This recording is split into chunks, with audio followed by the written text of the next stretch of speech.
Buongiorno da Sicilia 24, questi titoli di oggi. 3 morti sul lavoro in poche ore, un allevatore a Pettineo, nel Messinese un operaio originario di Milazzo a Carrara, nella stessa giornata un'altra vittima nel Palermitano. Il crollo a Pistunina, l'imprenditore da lì indagato per omicidio colposo plurimo e disastro colposo si difende, sono una vittima. Intanto le prime autopsie confermano che Alessandra Frazzica è morta sul colpo. Venerdì funerali della 21enne con lutto cittadino. A Catania il vigile urbano colpito al volto con una pietra rischia di perdere la vista da un occhio. Arrestato il suo aggressore, il vicecomandante Blasco. Lavoriamo in condizioni difficili e con rischi continui. Duplice tentato omicidio a Riesi, si è costituito in carcere il sospettato in fuga da 2 giorni. Era ricercato per avere sparato contro un uomo e una donna. Si segue la pista passionale. Catania approva la pace fiscale, al via la definizione agevolata dei debiti con il comune. I contribuenti potranno regolarizzare la propria posizione anche con pagamenti rateizzati tramite l'app Catania. Etna e Stromboli si risvegliano, doppia attività eruttiva nella notte sui vulcani siciliani, registrati boati ed emissioni di cenere dal cratere Voragine, mentre a Stromboli prosegue il flusso lavico sulla Sciara del Fuoco. Calcio, il Catania continua la preparazione a Norcia, sabato a Vicenza, primo impegno ufficiale in Coppa Italia.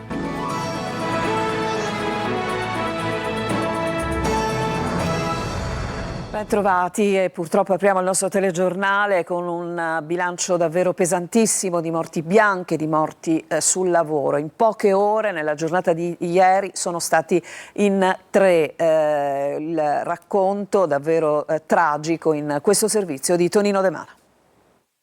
2 storie diverse, 2 luoghi lontani, ma lo stesso tragico destino. In un solo giorno la provincia di Messina piange 2 suoi figli, morti entrambi sul lavoro. La prima tragedia si è consumata nelle campagne di Pettineo. A perdere la vita è stato Saverio Benedetto Di Marco, 61 anni, allevatore, il cui corpo è stato ritrovato dai carabinieri al confine con Mistretta. Secondo una prima ricostruzione, l'uomo sarebbe precipitato in un burrone con il mezzo agricolo, rimanendo schiacciato. In un post su Facebook, il comune di Pettineo lo ricorda come un uomo profondamente legato alla sua terra, alla quale aveva dedicato una vita di lavoro e sacrificio, contribuendo a custodire le tradizioni e l'identità del territorio. In Toscana, esattamente a Carrara, un'altra vittima con radici messinesi. Aldo Gullotti, 44 anni, originario di Milazzo, è morto schiacciato da alcune lastre all'interno di un'azienda che lavora il marmo. Un operaio esperto, stimato dai colleghi, che lascia un figlio di 10 anni. E la giornata funesta di ieri è stata completata nelle campagne tra Gangi e Geraci Siculo, quindi nel Palermitano, con la tragica fine di Vincenzo Giaconia, 78 anni, incornato e ucciso da un toro in un'azienda agricola. Vano ogni tentativo di salvargli la vita a causa delle gravi ferite riportate al petto. E proseguono le indagini sul crollo della palazzina di Pistunina a Messina. Interrogato dalla procura Pasquale Dalì, l'imprenditore edile indagato per omicidio colposo plurimo e disastro colposo, che ha ribadito di trovarsi sul posto solo per verificare alcuni pilastri e di non avere ancora avviato alcun intervento. Ero lì casualmente, ha dichiarato, sono una vittima.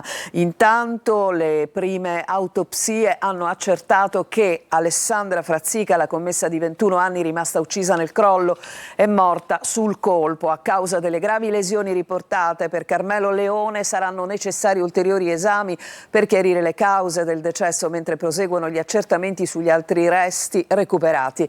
I funerali di Alessandra saranno celebrati venerdì alle 16:30 al Duomo di Messina. Per l'occasione il sindaco Basile ha proclamato il lutto cittadino.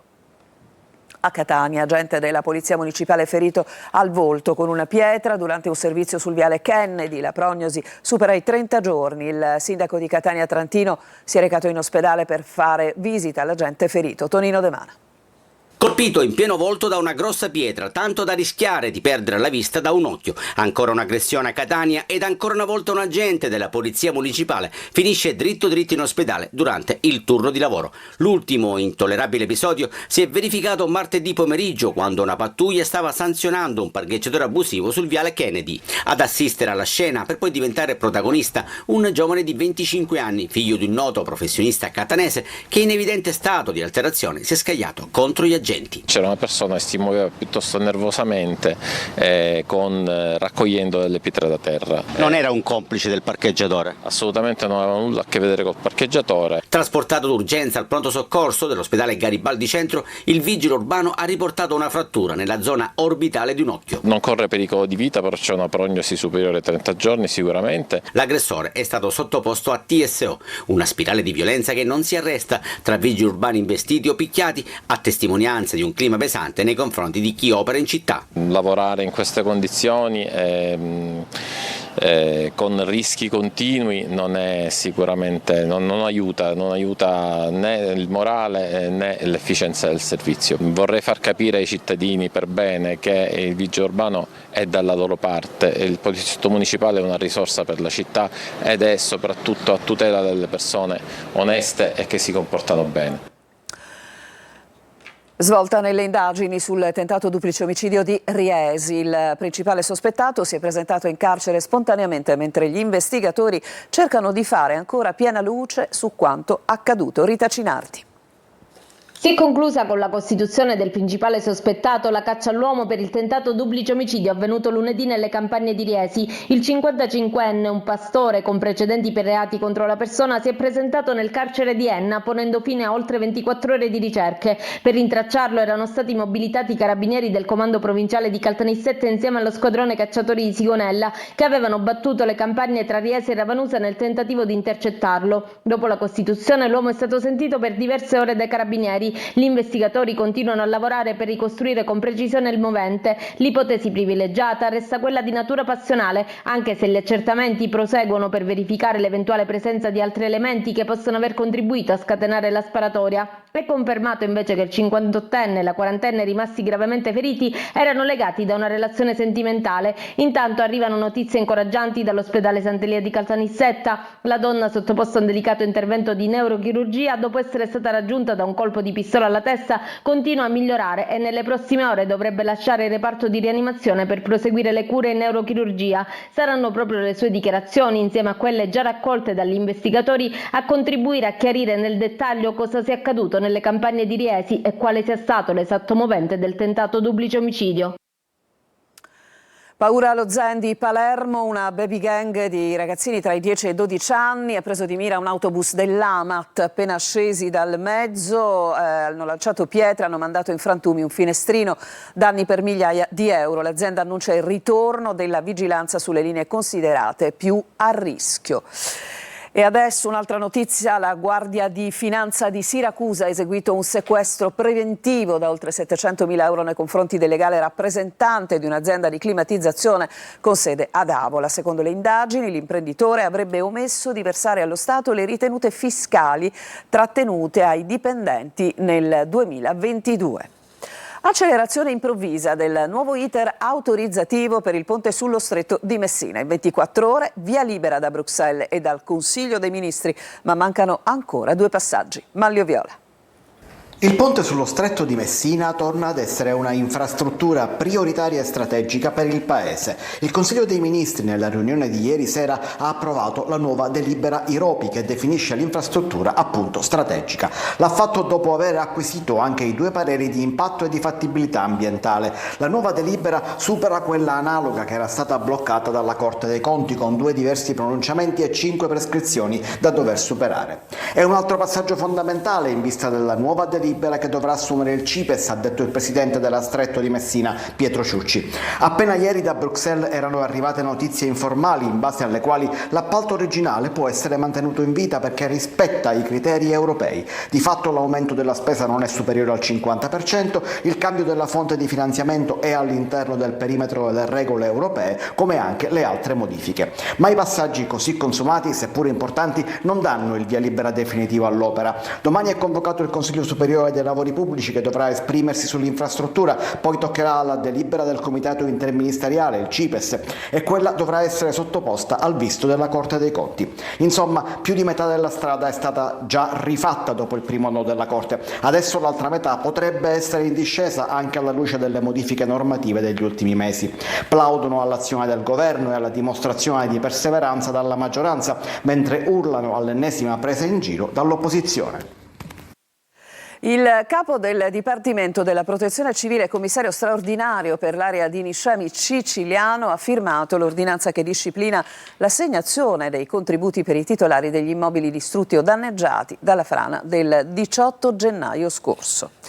A Catania è stato approvato il regolamento sulla definizione agevolata dei debiti nei confronti del Comune. Oggi, anzi ieri in realtà, comunicate le modalità operative della cosiddetta pace fiscale. La misura consentirà ai contribuenti di regolarizzare la propria posizione con la possibilità di rateizzare gli importi dovuti anche attraverso l'app Catania. Ma sentiamo il sindaco Trantino. Stiamo dando l'opportunità ai cittadini di pagare l'arretrato senza le sanzioni, senza gli interessi e in questo modo anche in qualche modo di fornire dei servizi adeguati alla città, perché poi con quelle somme noi non faremmo altro che restituire manutenzione verde, manutenzione strada, quello che i cittadini chiedono per una città migliore. Cosa significa questo? Creazione di economia indiretta, di aumento del prodotto interno lordo e quindi tutta una serie di funzionamenti che potrebbero migliorare l'interesse di tutti. Un evento esplosivo è stato registrato alle 2:51 della notte scorsa al cratere voragine dell'Etna, seguito da un'attività stromboliana che produce una debole emissione di cenere che si disperde in direzione est-sud-est. E quanto emerge dal monitoraggio dell'INGV. L'attuale fase eruttiva dell'Etna non impatta con l'operatività dell'aeroporto Fontana Rossa. Alle Eolie un'altra eruzione sta interessando lo Stromboli con un modesto flusso lavico che si riversa nella Sciara del Fuoco. Adesso ci fermiamo, c'è una pausa e poi ci occupiamo delle città inadeguate per il poco verde durante appunto i periodi estivi. A tra poco.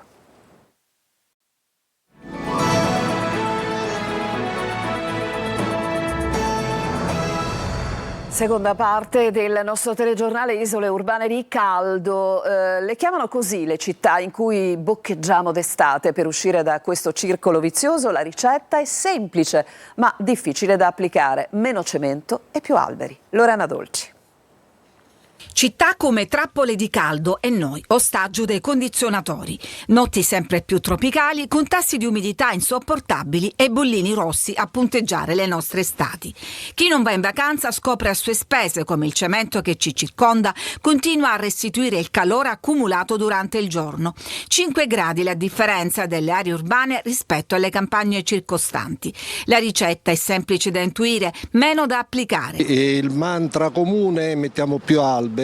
Ma questo non basta, bisogna levare all'interno delle città, quindi levare tutte quelle strutture che non servono, trovare spazi residuali dove poter ottenere del terreno e poter inserire del verde. Molte abitazioni poi sono state progettate per trattenere il calore in inverno, ma non per rinfrescare come quelle di una volta. E sicuramente il ricircolo dell'aria che già era presente nelle strutture più antiche di Palermo, quello che facevano un po' gli arabi. Accorgimenti che consentirebbero di ricorrere meno ai climatizzatori che creano un circolo vizioso spostando aria calda dall'interno verso l'esterno. Noi viviamo nelle città da secoli perché vogliamo stare insieme. Per noi la città è stata una grande opportunità. Adesso la città si sta rivelando una trappola. Mentre la crisi idrica continua a mettere in difficoltà Agrigento, la provincia esplode di nuovo la polemica sul dissalatore di Porto Empedocle. Il comitato Mare Nostrum denuncia ritardi, opera incompleta e chiede chiarezza. Davide Sardo. La crisi idrica continua a pesare su Agrigento e su gran parte della provincia. Nonostante la fine dell'emergenza dichiarata nei mesi scorsi, l'acqua resta un problema per migliaia di cittadini. In molti comuni i turni di distribuzione sono ancora lunghi e i disagi non sono finiti. Una situazione che continua ad alimentare polemiche e interrogativi sull'efficacia delle opere realizzate per fronteggiare la carenza idrica. Tra queste c'è il dissalatore di Porto Empedocle. A oltre un anno dall'avvio l'avvio dei lavori, il comitato Mare Nostrum sostiene che l'impianto non sia ancora completato e che non abbia mai raggiunto la produzione annunciata. Il dissalatore non funziona, è privo del suo pennello a mare, quel pennello che avrebbe dovuto disperdere a 800 metri circa la salamoia. Ebbene, il primo pennello è stato perso in una mareggiata quest'inverno e adesso ancora lavorano da mesi al secondo pennello. Sono fermi sempre nello stesso punto, ma ci chiediamo quando ancora deve durare questo teatro dell'assurdo. Nemmeno Beckett avrebbe mai potuto immaginare una tale assurdità. Noi abbiamo inviato un ricorso al Presidente della Repubblica, aspettiamo fiduciosi per un dissalatore che non ha mai funzionato per come dovrebbe, che non ha mai fornito l'acqua che avrebbe dovuto fornire e che ancora oggi occupa una porzione di spiaggia che da PRG doveva servire a ben altro. Una vicenda che continua ad alimentare il dibattito sul futuro del dissalatore e sulla gestione della crisi idrica nel territorio agrigentino. Come un gruppo di pirati, associazioni e ambientalisti sono sbarcati ad Acitrezza per chiedere alla Regione di completare al più presto il collettore fognario fermo per vari intoppi nei lavori. Sentiamo. Sono approdati in canoa, SUP e con qualsiasi mezzo galleggiante. Sono sbarcati ad Acitrezza e da qua in corteo, accompagnati dal suono delle conchiglie, sono arrivati allo storico cantiere navale Rodolico. Una sorta di incursione piratesca, ma il tesoro che cercano questi pirati ambientalisti non è oro gioielli, ma mare pulito per tutti. L'appuntamento per l'assemblea pubblica è proprio nei pressi della zona dove sarebbe dovuta sorgere la pompa di sollevamento del collettore fognario. Questa è è l'ultima pompa di sollevamento che doveva completare fondamentalmente i lavori del collettore fognario nel territorio del comune di Acicastello. Doveva essere pronta entro il mese di gennaio. C'è stato il ciclone Harry che ha bloccato fondamentalmente i lavori, però dal 21 di gennaio ad oggi non si è più visto nessuno. Sepolta dai detriti della mareggiata è solo uno degli intoppi dei cantieri fermi anche ad Ognine e a Piazza Galatea. Il centro studi Acitrezza e l'associazione Salmastra chiedono alla Regione di concludere al più presto l'opera, in cantiere dal 2013 è costata finora oltre 20 milioni di euro. Nel frattempo, come confermano i dati di Goletta Verde, le fogne continuano a sversare a mare, che resta torbido e spesso inaccessibile. Catania sono 5 km di costa, partendo dal lido Bellatrix al lido della stazione. Di questi 5 km soltanto circa 300 sono effettivamente accessibili e sono praticamente tutti a San Giovanni Licuti, dove tra l'altro c'è divieto di balneazione. Risulta incredibile pensare che non è possibile farsi il bagno senza dover pagare un biglietto d'ingresso. È una notizia, un incendio è divampato in una palazzina di via Macheda a Palermo per il surriscaldamento di fili elettrici. Sono intervenute diverse squadre dei vigili del fuoco che hanno lavorato per ore per spegnere l'incendio che ha coinvolto i contatori di tutto l'edificio. Il personale intervenuto ha provveduto a spegnere le fiamme e naturalmente anche all'evacuazione degli immobili per i fumi che avevano invaso il vano Scala. Adesso ci fermiamo ancora una volta, c'è una pausa e poi torneremo con il calcio, ci occuperemo del Catania.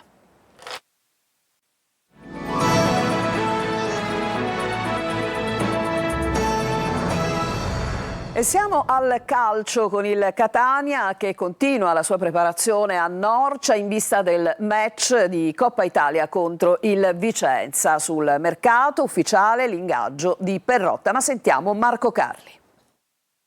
Mentre il Catania lavora a Norcia, i tifosi ribadiscono il loro affetto. Questa è la situazione al Massimino che fa seguito alla comunicazione del club sugli abbonamenti. Un'autentica impennata registrata anche ai botteghini. La stagione sta per iniziare ufficialmente, l'attesa sta per finire e cresce come sempre a Catania la passione. La dobbiamo meritare. Il tecnico Longo in questo video si riferisce alla maglia che sarà indossata dagli etnei nel match del Menti di sabato, ma la frase si può mutuare per la partecipazione dei tifosi, sempre grande, sempre crescente, come dimostrano i numeri. E in vista della partita di Vicenza, che segnerà l'esordio ufficiale in stagione, il club continua a lavorare sul mercato. C'è ancora poco meno di un mese per completare l'organico. Sono 11 le cessioni rispetto all'ultima stagione e altre ne arriveranno, Di Noia per esempio, e non solo. Cicerelli segna gol di questo tipo in allenamento e la tifoseria spera possa restare. Il video dimostra quanto si senta dentro al progetto. In arrivo dialoghi serrati con l'entourage di Rocchetti, ma tanto dipende dalla posizione della Cremonese, proprietaria del cartellino, e dalla volontà di lasciarlo partire. Il Catania ci lavora consapevole che in caso dovrà fare spazio a sinistra, cedendo qualcuno come Donnarumma. Perrotta da esperienza e capacità di centrare il risultato, 1 anno di contratto con opzione per il secondo. Poi sarà il turno di centrocampo e attacco per dare ulteriore impulso all'entusiasmo. E non ci sono altri aggiornamenti, dunque il telegiornale finisce qui. Vi ricordo la prossima edizione è prevista come sempre alle ore 14. Vi lascio adesso alla rassegna stampa curata da Orazio Longo. A tutti una buona giornata.